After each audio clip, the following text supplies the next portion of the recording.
right now? At the bee yard. Yep. You can see we've got a bunch of active hives right behind us, don't we? Now it's being pretty risky. Let's see. We wanted to take some video of our animals, and the bees are one of our animals, aren't they? How many bees do you think are in that one hive right there? 1,000 or 100. There's closer to about 40,000 in that hive. What? Yeah, 40,000 bees in that hive, and that's not a big hive. Because we do have a couple hives that probably are closer to 60,000. And you can see, if you get closer way over there, you can see another bee one over there. Yeah. Now there's about 20 hives out here in this bee yard. Well, Morgan, should we go ahead and go in the shop and see what's actually inside these hives? Because it's 100 degrees out here and it's getting kind of late in the day. And I don't think we're going to take a real beehive apart for this video because they'll be a little cranky right now. But I've got one set up in the shop and we'll show you all the parts. Look what I got. Yep, Morgan, we set up this hive in here in the shop, didn't we? Yeah. Obviously there's no bees in it because we're in the shop.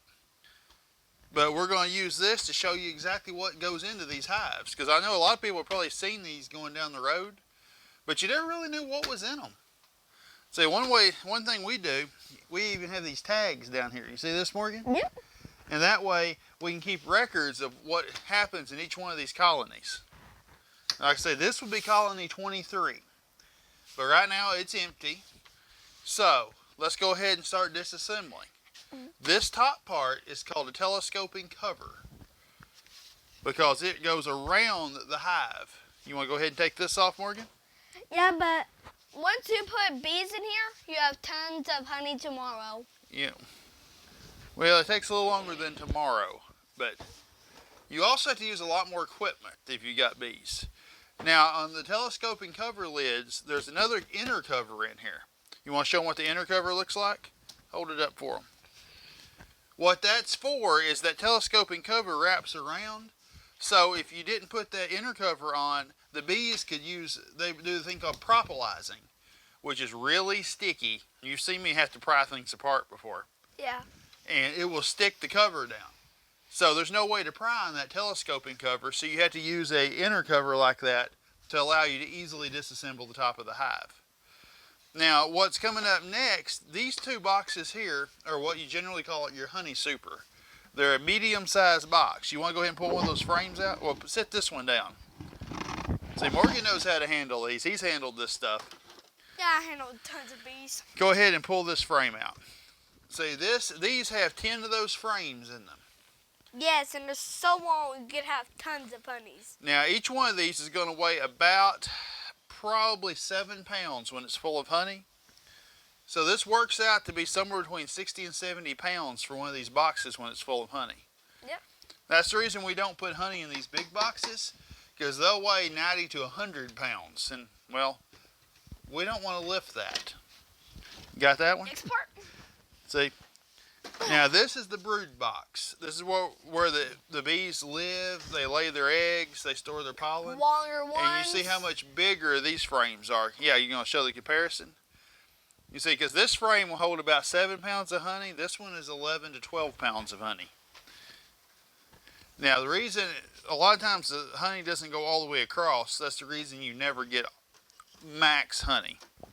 Alright, you want to go ahead and set this one off? And generally on a good year, you can keep your colony size up to 2 brood boxes size. And at the bottom, we have a bottom board. You see this screen down here? Some people use this screen bottom board like this. Now, it's not necessary. I don't find it necessary, even in our southeast Oklahoma heat. I kind of prefer solid bottom boards that look more like this. Now, I don't mind this ramp on the front, though. I kind of like it. It's more, that ramp is more aesthetic, though. So these could just lay on it and walk in. This one has a lip on it. Let's go ahead and put that one on the floor. Let's show them what this looks like. See, if you have this, you can grab a brood box.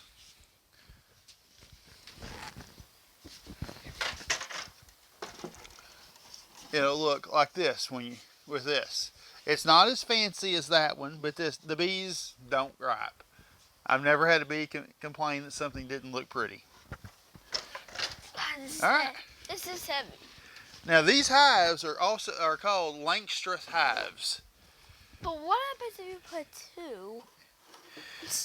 That'd be pretty silly. Yeah, it doesn't work real well. Yeah. But these are called Langstroth hives, and they're commonly used in commercial and hobby beekeeping. You know, a hobbyist may have just 3 or 4 hives. A commercial beekeeper may have 1,000 of these. And these hives, the idea was actually invented and patented in the 1850s. That's how long we've been using this technology. All right, Morgan, is there anything else you think we need to tell them? No. So you want to reassemble the hive? Yeah.